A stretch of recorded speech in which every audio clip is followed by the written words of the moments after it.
Biz Eronni yuta olamizmi? Hozir ko'rib chiqamiz. Siz esa ungacha Videoga like bosib, kanalga obuna bo'lib qo'yishni unutmang. ayni paytda jamoamiz allaqachon Erondagi Ozodiy stadioniga yetib borib ulgurgan. Azizlar, markaziy uchrashuvga oz qolmoqda. 25-mart soat 21:00 da start oladigan O'zbekiston Eron terma jamoalari bir-biriga qarshi o'ynaydigan Jahon chempionati saralash uchrashuvida afsuski terma jamoamiz biroz yo'qotishlar bilan maydonga tushadi.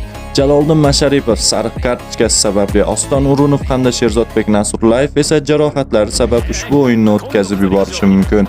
Lekin shunga qaramasdan jamoamizdan g'alaba kutib qolamiz. Chunki Qirg'iziston bilan kechgan o'yindagi xatolarni to'g'ri tahlil qilgan holda realizatsiyani kuchaytirib, har bir zarbamizni golga aylantirish orqali Eron ustidan g'alaba qozonamiz degan umiddamiz.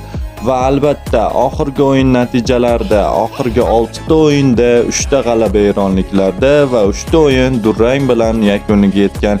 Ushbu salbiy statistikaga ham nuqta qo'yamiz degan umiddamiz. Ushbu videoni Eronni yutib Jahon chempionatiga yo'llanmani deyarli naqd qilishimizga ishonayotgan barcha O'zbekiston muxlislariga yuborib qo'yamiz.